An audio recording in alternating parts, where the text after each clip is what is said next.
been having about value. I think they have a lot to do with being visible. Um, I feel like capitalism is very good on valuing very tangible and material things. And I feel like a lot of the subtle realms that have a lot of the subjective value have been ignored because of this culture that you can only trust what you see, what you can touch. So I wanted to just, I don't know, start opening these talks about like what are people's relationships with the invisible.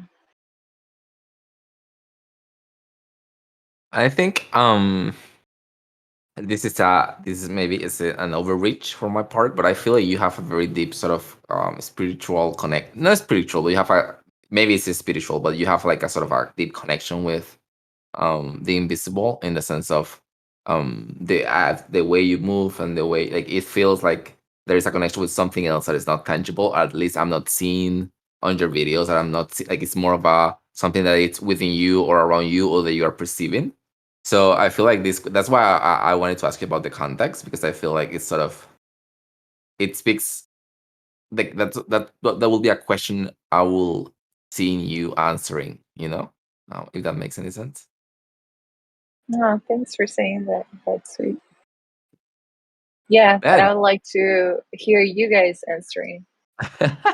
So we can start us. I don't know if anyone else yeah, will join. We've been having smaller calls, and I think that's fine. yeah. And if no one else joins, we can repeat the exercise also next week with more people, inviting more people to. It could be a continuous exercise or one that gets more in depth also Yeah, I along the uh, time. yeah, yeah. I will say that there was this I remember one of the feedback from like maybe three retrospective ago, which was like we can have shorter calls and it's okay. Like there is no such thing as a hurry. So I would rather for example have answered this question between us, and then maybe just have a small conversation about the data stuff that we talk about, and then just hold on until the next week, and then do a proper summon for people to do the exercise in collective intelligence. Okay, we can do that too. How's that? Now now people start joining. Two people is short call. Three people is quorum.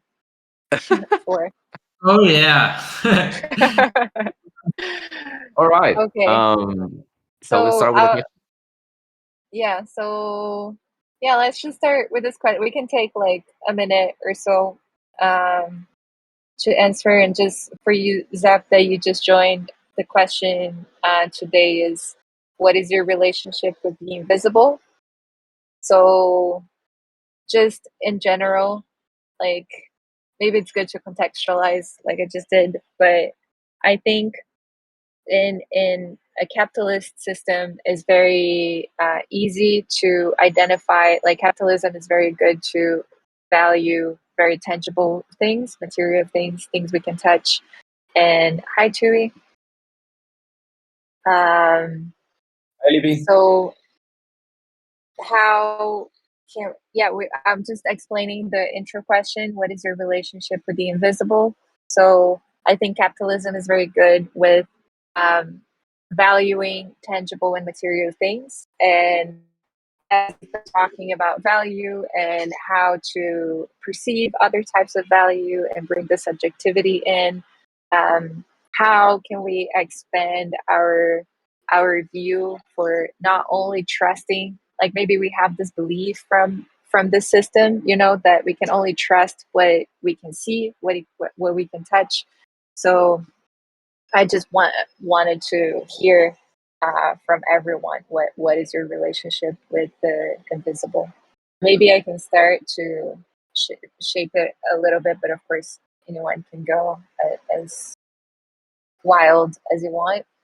Um, but for me, I think I always had a lot of visions and dreams and sensorial experiences since I was very little. So, and I think as a kid, imagination is so wild that you don't really put things into a category.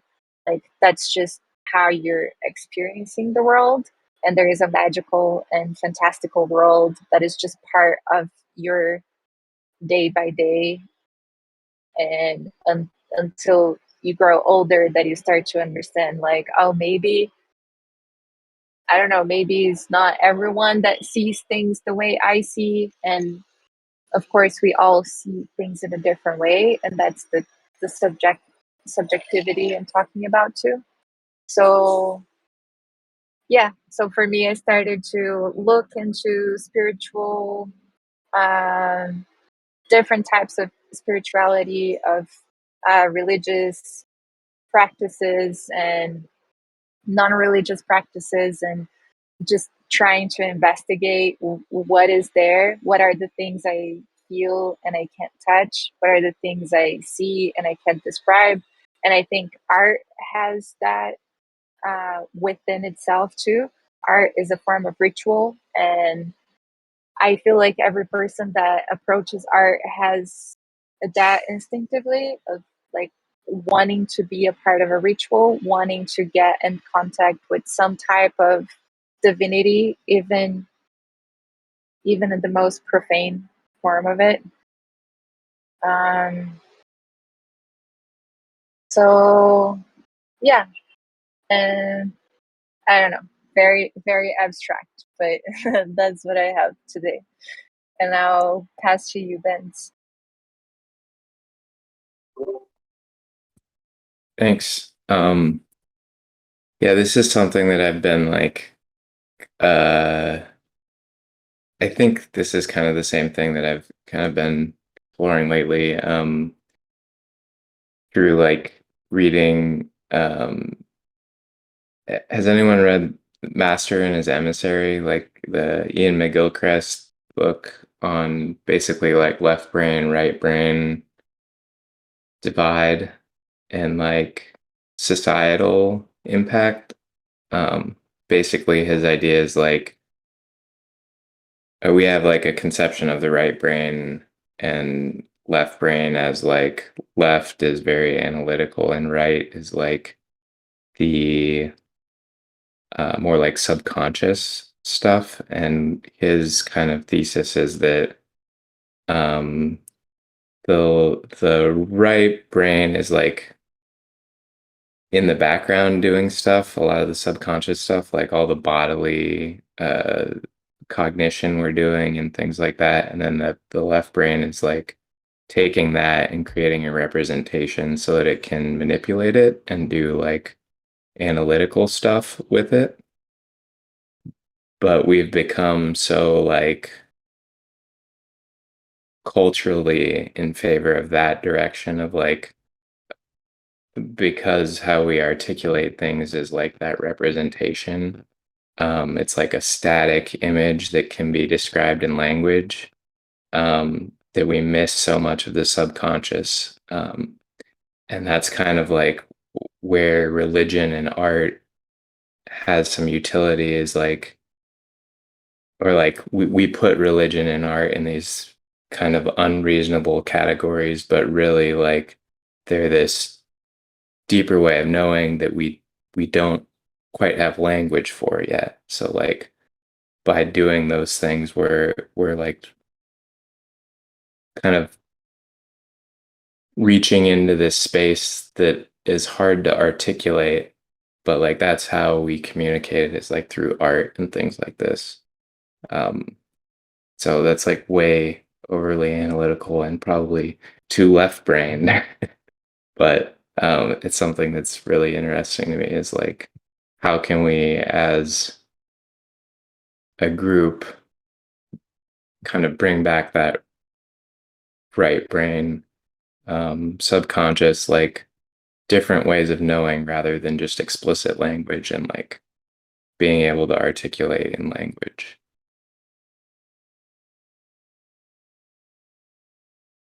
So I'll pass to Zepti. Thank you, Ben. Actually, I'm quite the opposite. I actually do not value so much the invisible, and I'm very pragmatic dude. Like I need to see it value, and then going what Libby was mentioning about art, it's something like it happens to me. Like I see all those NFTs, and I'm like, or even the art. Like I see like very big pieces. Like people is paying millions, and I'm like, I don't understand. Like it's like it treats me like I honestly I don't understand and why people value those things so much. And yeah, like I really need to see the value of things so I can value them. Yeah, I don't have anything else to add, but I'm so pragmatic. I'll pass it to Chui.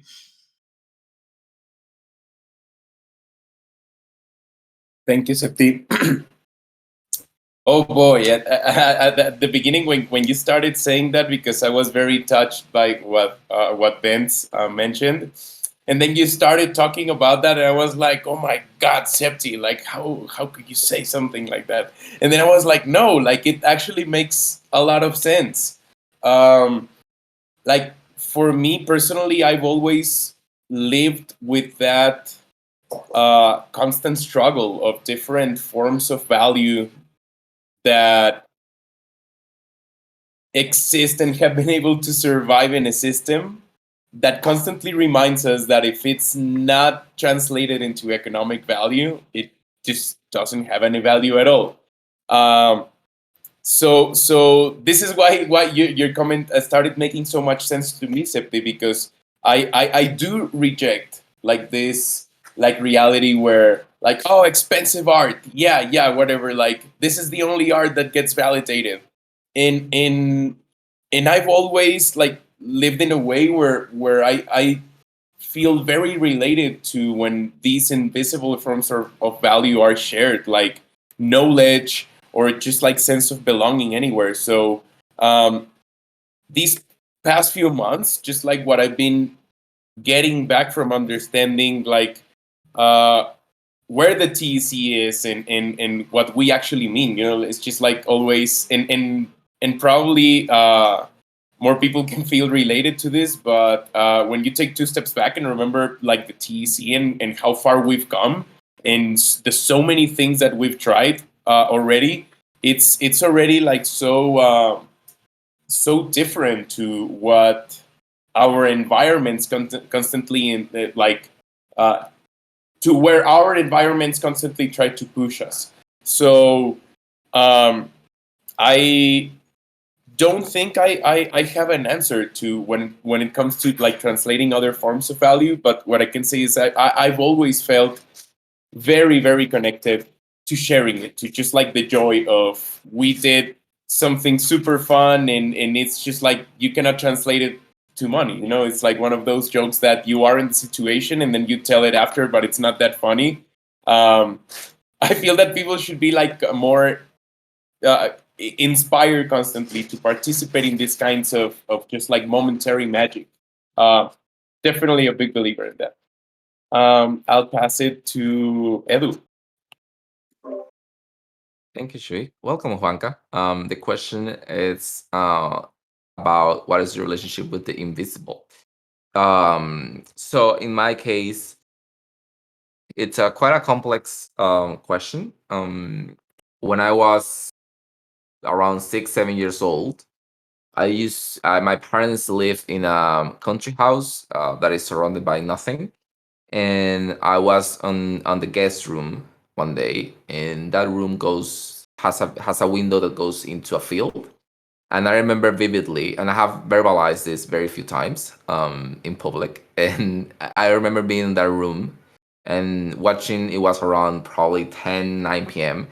And I watched the window of that room, and suddenly there was this light, this woman figure in the middle of the field, just like looking at me, and it just lasts probably 5 seconds. And I didn't feel anything. I didn't feel like it was such an overwhelming sensation at the moment that I have never even tried to process or like try to access what it meant. I just sort of assumed it happened, and that's it. And that sort of made me value the invisible in different ways. Like that experience made me understood that if there is a weather change and my mood changes, I should honor that and respect that at a certain level. And I come from a background of my grandparent was an archbishop, and my mother is a deeply religious woman, and I sort of abstract from that heavily. I'm not a religious person, and for many years I consider myself not a spiritual person because I was not religious. And then I found my own way to, make that distinction from one thing to the other one. And then the reason why I'm bringing this is because the contrast of these very strong emotional, spiritual situations was brought back to me a few weeks ago. I was in London, and with the silliest thing that has ever happened to me. I on the airplane I just watched a TV show called Heartstopper, which is about two young queer persons in a high school and how they relate to each other. And I got hit by that. I got extremely sensible after watching that. And then my whole experience in London and after back was realizing how unattached I was for the past years from my emotional, spiritual part, and how um, sort of detached I was from experience, giving me a space to experience my emotions that are not visible, that they are just laying around myself or within me, but I'm not giving them space. And that immediately reminded me of this same feeling that I felt when I was 5, 6 years old, watching that window. This overwhelming feeling of I don't know what's going on, but I know that there is something going on, and I should either embrace it or acknowledge it or do something about it.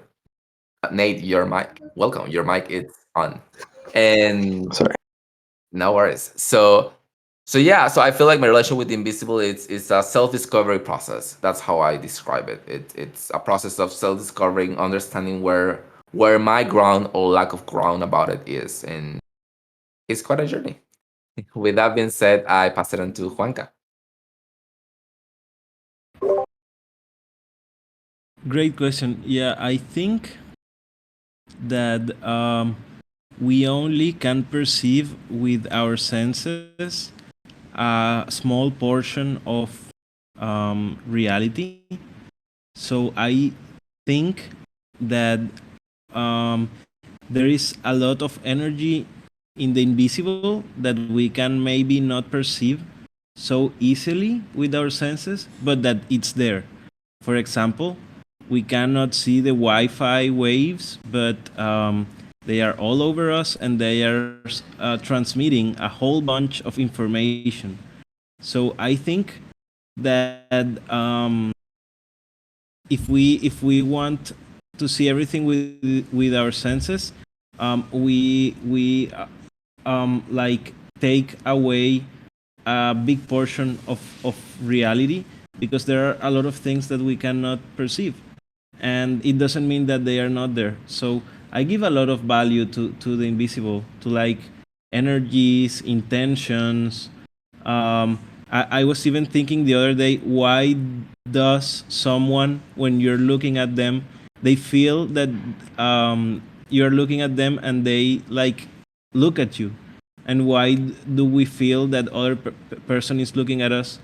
Maybe if they are not even saying something or they're far away, you can just, I don't know, feel it. And I think there is a lot of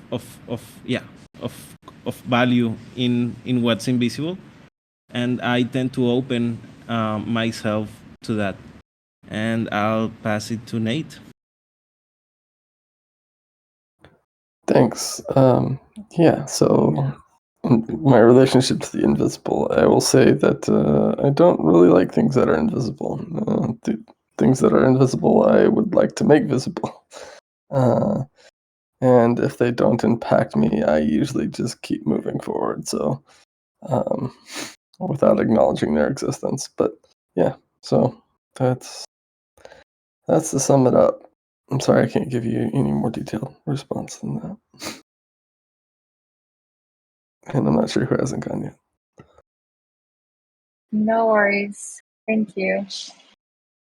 I think everyone has gone, right?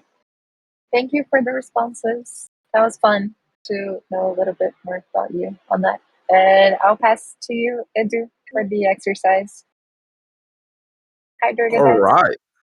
Hello, Durgadas. You arrived just in time. So we are gonna do one of these exercises that you like so much, I feel, and I hope. So on the Softgov channel, I have shared a Figma file. I'm not Ivy, so don't expect a grand design for this Figma file. So basically, I will provide some context before we start. The idea of this comes from the realization that we sometimes have hard times explaining to others what are the things that we are currently working on. We usually tell them in a very abstract level, so sometimes it's hard to take it from a more granular level or from a general level. First, secondly, we would like to also understand from the own community perspective, what are we actually building right now at this present. And thirdly, is this idea to update the TE flower that we currently have and see how it will reflect the current situation of the TEC, if it reflects the current situation of the TEC. And then based on this, we will do a process that will be replicated in the onboarding process and the user journey, because we are trying to create areas of interest for people rather than profiles or roles. So in order to achieve that, we need to map out first which are these areas of interest that exist on the TC based on what we have. So the first exercise will be to map out. So on the Figma file, what we want to do, so I will just probably time it out for 2-3 minutes. And basically on the first exercise, we will take 15 minutes to each exercise. The first exercise will be on the current TE flower that you see here, which are the actual representations right now of this petal. For example, philosophy and decision science could be Omega Working Group. That's philosophy. Psychology could be conflict resolution, could be trust building, of course, gravity. If you have economics, game theory, which are the options? So just duplicate the frame, and if you don't have enough space, just add another frame. But let's do that for 5 minutes. I will take time, and we can start. Does anyone have any question before we start? 5, 4. How do we write on I'm this? confused. Yes. So am I writing something inside of the places where I'm interested in? Yes, correct. So you can write within the blocks and just add more blocks if you see that the blocks are busy. Does anyone else have any other question? Yeah. Yes, Edu. Is it okay if I am just an observer for this exercise? No problem. Okay. Does anyone else have any other question? I don't know how to 5. use this tool. So I don't know how to even add text or anything. So it's not clear to me. There is on the top of your screen, there is a black menu that has the T that is for text. I can share my screen and then I can share. Not what I'm saying. Oh, there it is. Okay. Now I know what's going on. There you go. Are we just listing working groups or like tasks? It could be anything. We are not going to put boundaries on this. So whatever you think represents currently the TEC on any of these petals. Can I add it as a comment? It's okay. Yes. Yeah, of course. So 5 minutes will start now.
Do you make the font bigger? So There's a on toolbar on the your side. here on the right, I don't know if you can see my screen. On the right, there should be a menu that is displayed, and it says below the category text, you will see the number. Okay.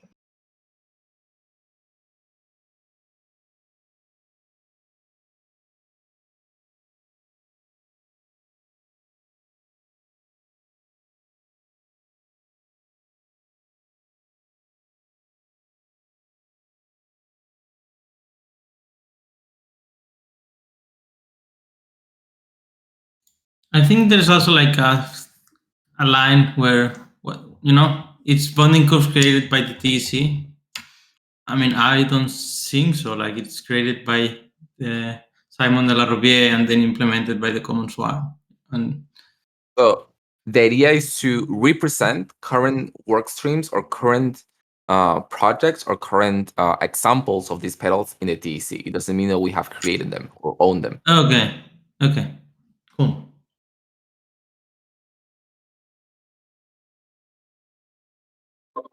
45 seconds.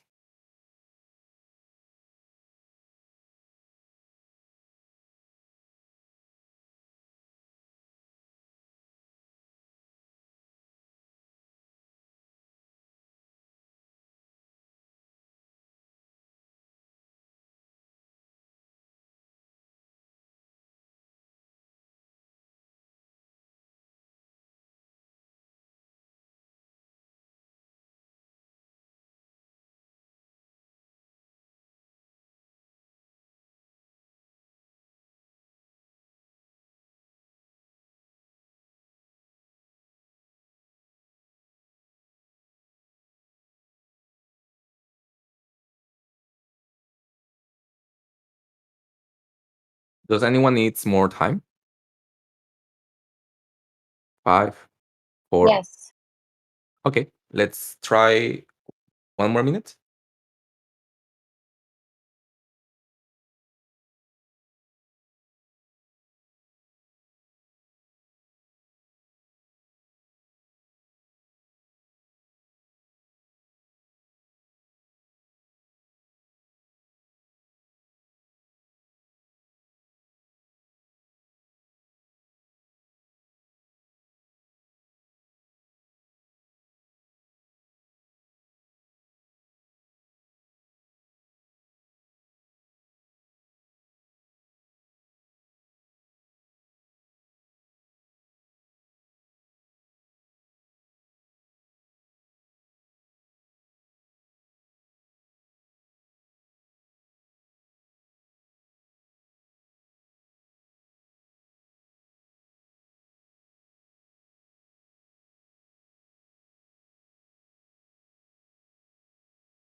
All right. Time's up. If you need to still keep writing, keep writing. Don't worry. It's not a stopping game process. So, any initial thoughts from this exercise that anyone would like to share? 5, 4. Yes, one. I will start. Yeah. This is something that I've been thinking for some time, and I pasted the images in the right upper corner. And when I see the cryptoeconomics flower, I see what can be seen as the seed of life. That is this small circle that is a whole in itself, but at the same time, this small circle that is the seed of life can fit inside the flower of life. So what I think is that when we see this cryptoeconomics flower, we are just seeing like the inner petals of the whole picture, but that there are a lot of petals that are not being represented in the image as it is right now, and that there are some other sciences that are complementary that are not listed there that are also important, like for example anthropology or psychology, that are some things that maybe can be included a little bit in the side of like psychology or maybe decision science. Yeah, actually there is psychology and decision science, but there's no like anthropology or other sciences that can be included inside this. So yeah, I am also not for this topic today, but it would be really cool to think of what other petals do we want to include in the flower so that we can turn that seed into a full flower. And yeah. This is the second part of the exercise, Juan. So if you scroll down a little bit from the Figma file, that will be the next question. So Okay, perfect. nice. Durgaras, did you mute yourself? Yeah, it's interesting. I think my comment was, that was just, let me watch the stream again. Yeah, I was seeing that, yeah, I noticed how, what do you want to say?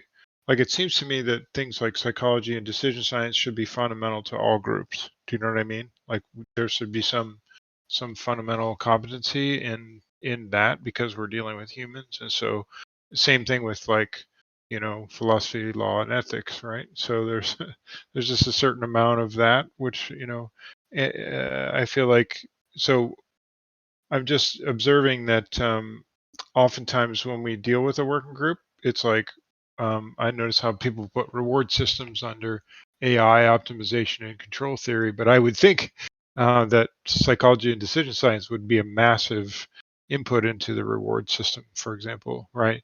And so I'm interested in how those things,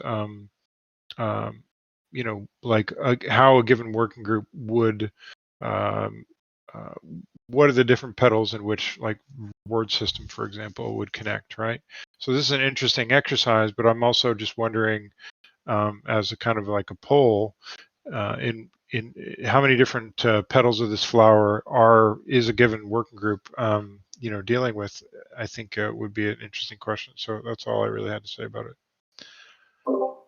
Thank you so much, Durgaras. Yes, the idea we sort of combine with what Juanca mentioned at some point is to have this flower, multi-layer flower that is not only about these areas, but have different layers to that.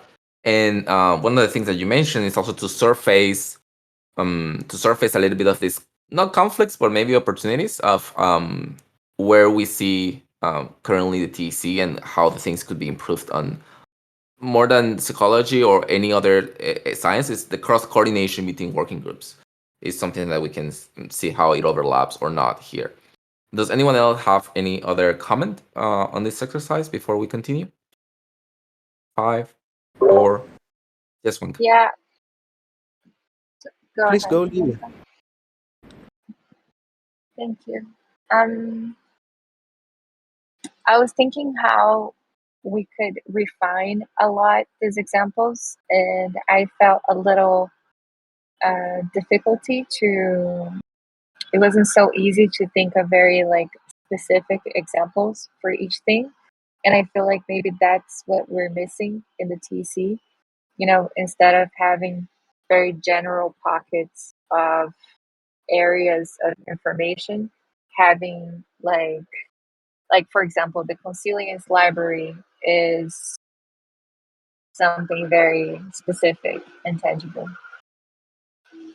that maybe would go more on management science because it's like organizing resources, and maybe the reward system would go into game theory somehow. But like for some of them, like for political science and governance, or for computer science and cryptography, AI optimization and control theory, I felt like we could have more like very specific and grounded examples. Okay. Yeah, I think that a lot of the things that we've described, they're part of a crypto economic system, and so naturally they they overlap into multiple realms and categories, and I can see a lot of these things being considered in almost all of them. And so I think at the end of the day, like looking at what we have is nice, but I think looking at what we're missing is also really important. And I think categorizing them is really important, but I'm not sure exactly like what the end game of this kind of meme is. Like is this just kind of this is to describe just the interdisciplinary nature of cryptoeconomic systems and just reinforce that, or is it for other purposes? And so I think just kind of evaluating it from that macro level is really important to do. I just wanted to add that just because that's what I was thinking about when doing this exercise. So, Juanca, do you have something to say? You are muted, Juanca, if you are talking. It got blurred, but it's that I've been thinking more and more. Than one of the things that I've learned more from the TEC is, and how I've also seen this experience is like a leadership school. I feel that I've learned so much around that, and I don't know if that could fit either in the pedal of philosophy or in psychology, or if that would be a different pedal, like leadership and human development. But yeah, I don't know. Maybe I also agree on Nate's question, and if this is only descriptive to show the complexity of a cryptoeconomic system, then within the intention of the flower itself, it has the idea that there's more to this image that we cannot see. Correct. Got it, bingo. So let's scroll down a little bit, and then we will do the second part of the exercise, which is a little bit of Nate, Juanca, and Rugaras mentioned, which is we are missing stuff. If we are missing stuff, so let's try to fill one per block, and just type anything that you feel that is not represented on the flower, or things that you think we should have, maybe, but let's try to keep it to what we have at the moment of things or sciences, fields, areas that we are not covering or that we are missing from the flower. And then you just type in 5 more minutes, and then again. Is that clear? Yeah, sorry, Adu. Before we go to that part, I just wanted to, I felt like what Nate and Juanca were, I felt like it was a question of like, what is the purpose of us looking into that? And at least from my perspective, I think it's important to map that out for us to see what are the things we are like within the paddle, not even like building new paddles yet, but within those paddles, what are the things we're missing in the TEC, considering that we are a token engineering project and that there are maybe a lot of potential in those fields that are already present in there that we are not exploring.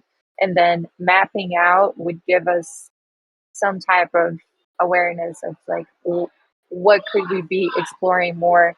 And maybe this is the whole thing with subject matter experts and inviting people who have more knowledge that might not be present at the moment from all those aspects.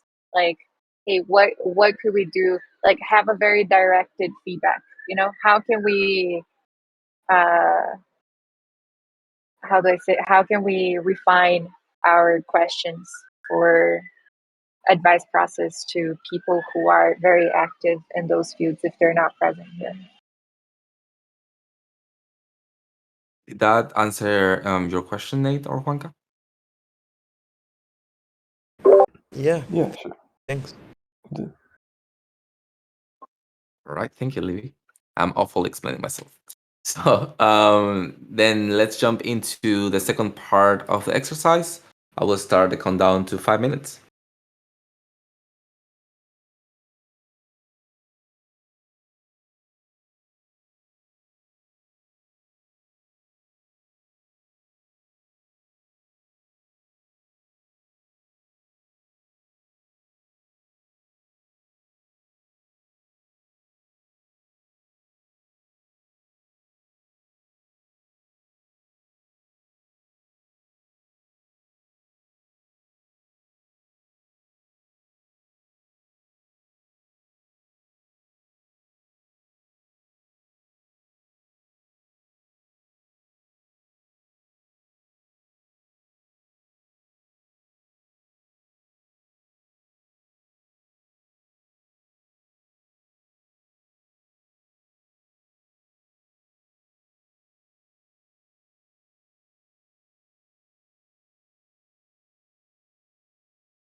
Thank you.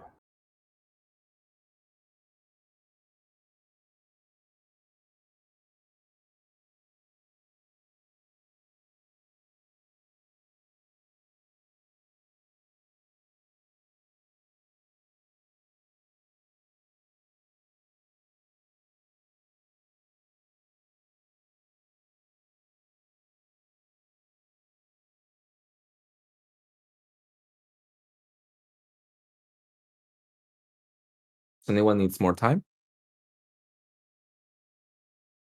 5, 4, 3, 2, 1. All right.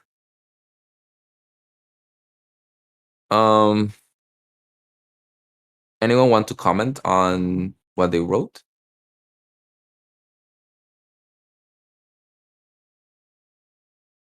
If not, yeah, go ahead, Nate.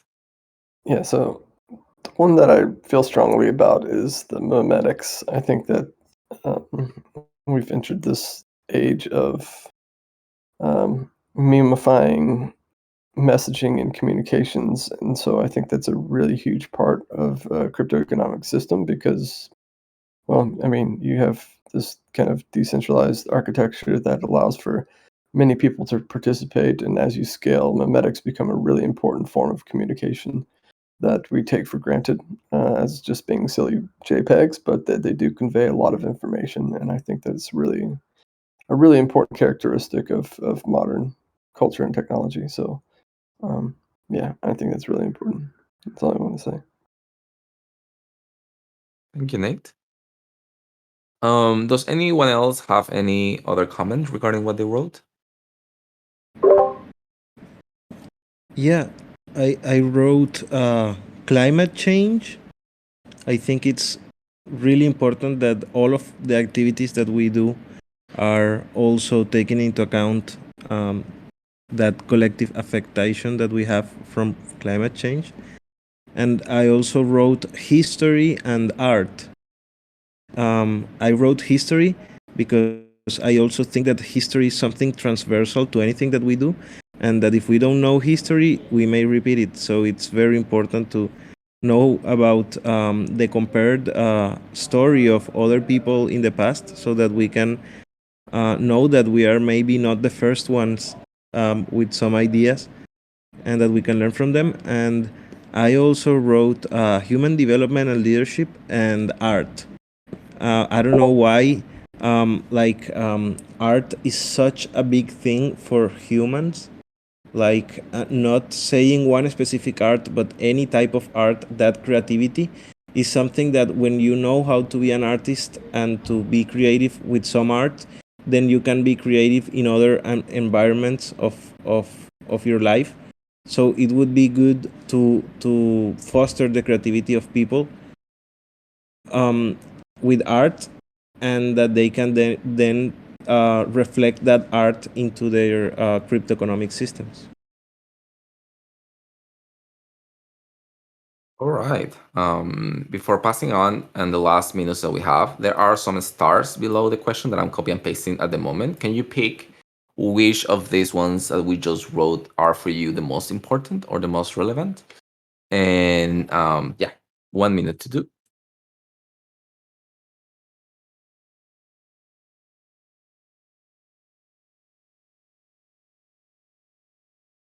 For me, I also realized how I have way more questions than suggestions, and just reading at these names, like what is actually control theory?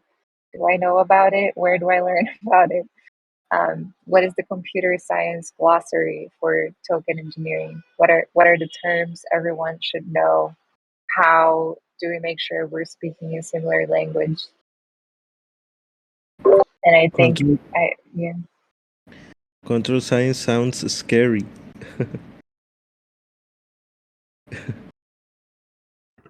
Yeah, that is a really complex topic. I remember, I think I talked with Jeff about it because he was talking about control theory, and then he was talking about reverse control theory, and I was like, oh, this is a lot.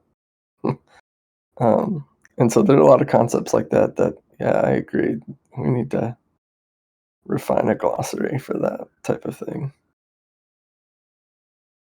All right. Okay. Everyone just pick one, or people pick more than one?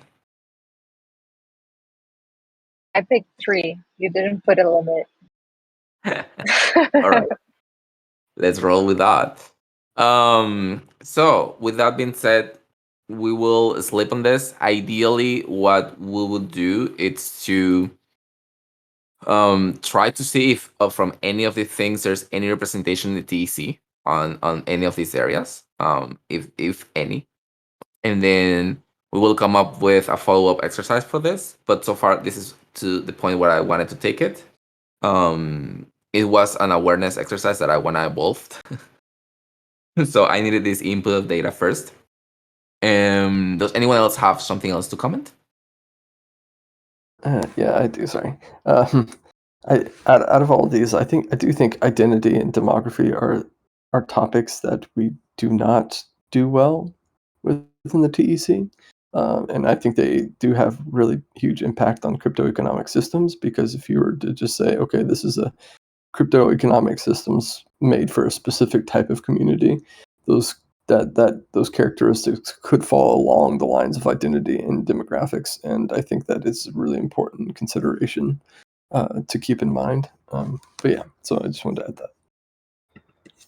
Yeah, this is an exercise of awareness. So this is the idea of this exercise, to sort of see what we are lacking, what we are missing, and identify this and see if there is room for improvement, of course. Anyone else? I would also like to add just that I think it'd be a really cool exercise just to explore kind of what we all perceive our collective identity and demographics are as a whole, whether we're kind of like, oh, are we just a big group of altruists? Are we a big group of, whatever it may be, just to see if we have any type of rough consensus on that. It'd be just an interesting experiment. Sorry. No, by no means. Don't cut yourself. Thank you. I didn't take notes on the agenda, so sorry about that. Well, this is recorded, so I can transcribe later. Does anyone else have any other comment you would like to share? Any feedback? 5, 4, 3, 2, 1. All right. With that being said, thank you so much, everyone who jumped into this improvised exercise. There will be a follow-up, so I will probably tag you and mention you when I update this Figma file. Thank you so much for joining today, and I look forward to see you this week. Take care, everyone. Thanks, Edu. Thanks, everyone. That was great. Yeah, thank you. That's great. Thank you. I like these exercises.